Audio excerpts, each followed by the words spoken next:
ಸಾಲ ಮಂಜೂರು ಮಾಡಿಕೊಡುವುದಾಗಿ ಅಧಿಕಾರಿಗಳು ಎಲ್ಲ ದಾಖಲೆಗಳನ್ನು ಪಡೆದು ಕೈಗೆ ಸಾಲದ ಹಣ ಸಿಗದಿದ್ದರೂ ಪ್ರತಿ ತಿಂಗಳು ಖಾತೆಯಿಂದ ಮಾತ್ರ ಇಎಂಐ ಹಣ ಕಟ್ಟಾಗುತ್ತಿದೆ. ಏನಿದು ಕಟಕ ಫೈನಾನ್ಸ್ ಅಧಿಕಾರಿಗಳ ಕೈಚಳಕ?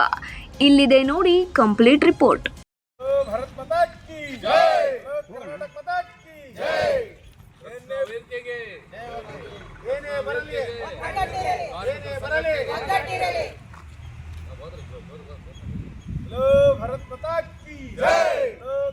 माता की जय,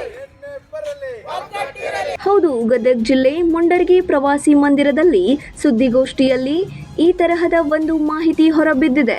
ರಾಜ್ಯದಲ್ಲಿ ಫೈನಾನ್ಸ್ ಕಂಪನಿಗಳ ಹಾವಳಿ ಮಿತಿ ಮೀರಿದೆ ಅನ್ನೋದಕ್ಕೆ ಇದೊಂದು ಸಾಕ್ಷಿಯಾಗಿದೆ.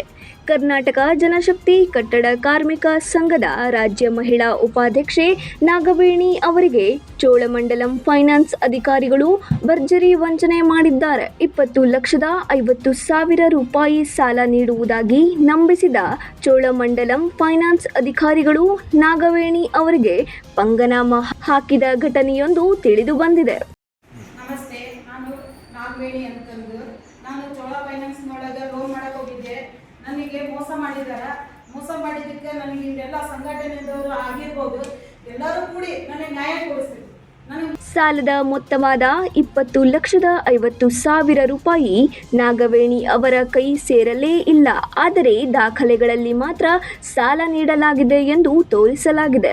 ಬ್ಯಾಂಕ್ ಖಾತೆಗೆ ಜಮೆ ಆಗದ ಹಣ ಅವರ ಕೈಗೂ ಸೇರಿಲ್ಲ ಎನ್ನುವ ಆತಂಕದಲ್ಲಿದ್ದ ನಾಗವೇಣಿ ಅವರಿಗೆ ಮತ್ತೊಂದು ಶಾಕ್ ಕೊಟ್ಟ ಬ್ಯಾಂಕ್ ಸ್ಟೇಟ್ಮೆಂಟ್. ಸಾಲದ ಹಣ ಬರದಿದ್ದರೂ ಪ್ರತಿ ತಿಂಗಳು ನಿಯಮಿತವಾಗಿ ಅವರ ಖಾತೆಯಿಂದ ಇಎಂಐ ಹಣ ಕಡಿತಗೊಳ್ಳುತ್ತಿದೆ. ಈ ತರ ಆಗಬಾರ್ದು, ಮಹಿಳೆಯರಿಗೆ ತೊಂದರೆ ಕೊಡಬಾರ್ದು. ಯಾವುದೇ ಸರ್ಕಾರದಲ್ಲಿ ಕೂಡ ಅವ್ರ ಮ್ಯಾಗ ಕ್ರಮ ಕೈಗೊಳ್ಳಕ ಇವತ್ತು ತಹಸೀಲ್ದಾರ್ ಸಾಹೇಬ್ರ ಜೊತೆ ಮಾತಾಡಿ, ಸಿಪಿಐ ಮಾತಾಡಿ ಸಂಬಂಧಪಟ್ಟ ಅಧಿಕಾರಿಗಳು ಹಾಗೂ ಅವ್ರನ್ನ ಬಂಧಿಸ್ಬೇಕು. ಯಾಕಂದ್ರ ಇಂಥವ್ ಕೆಲಸಗಳು ನೋಡಿ ತಮ್ದು ಪ್ರಯತ್ನ ಕೊಡೋದಿತ್ತಂದ್ರ ಹೋಗಿ ಅವರು ರೇಡ್ ಮಾಡ್ತಾರ, ಹಿಡಿತಾರ. ಈ ಸಂದರ್ಭದಲ್ಲಿ ಕರ್ನಾಟಕ ಜನಶಕ್ತಿ ಕಟ್ಟಡ ಕಾರ್ಮಿಕರ ಸಂಘ ಟ್ರೇಡ್ ಯೂನಿಯನ್ ಗದಗ್ ಜಿಲ್ಲಾಧ್ಯಕ್ಷ ಮೊಹಮ್ಮದ್ ಅಲಿ ಬಾವಾಜಿ, ಗದಗ್ ತಾಲೂಕು ಅಧ್ಯಕ್ಷ ಸುರೇಶ್ ಕುಂಬಾರ್ ಮುಂಡರಗಿ, ಕಟ್ಟಡ ಕಾರ್ಮಿಕರ ಅಧ್ಯಕ್ಷ ರಾಜಾಸಾಬ್ ಬೆಟಗೇರಿ, ವಿಶ್ವ ಕನ್ನಡ ರಕ್ಷಣಾ ವೇದಿಕೆ ಗದಗ್ ಜಿಲ್ಲಾಧ್ಯಕ್ಷ ಎಂಕೆ ತಳಗೆಡೆ, ತಾಲೂಕು ಅಧ್ಯಕ್ಷ ಮಹಿಳಾ ಮಧುಮತಿ ಮುಡಿಯಣ್ಣನವರ್, ರಾಜೇಶ್ವರಿ ಪಾಟೀಲ್, ಶಬಾನಾ ಲಕ್ಷ್ಮೇಶ್ವರ್, ರಫೀಕ್ ಖಾದರ್ ಅವರು ಸೇರಿದಂತೆ ಇನ್ನಿತರರು ನ್ಯಾಯಕ್ಕಾಗಿ ಆಗ್ರಹಿಸಿದ್ದಾರೆ.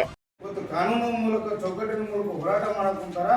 ಹಾಗಾಗಿ ಇವ್ರಿಗಾದಂತ ಅನ್ಯಾಯ ಯಾವ ಹೆಣ್ಮಕ್ಳಿಗೆ ಆಗ್ಬೋದು, ಯಾವ ಗಂಡ್ಮಕ್ಳಿಗೆ ಆಗ್ಬಾರ್ದು. ಯಾಕಂದ್ರೆ ಇವತ್ತು ಆರ್ಥಿಕವಾಗಿ ಸದೃಢ ಪಡಿಬೇಕಂದ್ರೆ ಬ್ಯಾಂಕ್ನ ಸಾಲ ಬಹಳ ಮುಖ್ಯ ನಮ್ಗೆ.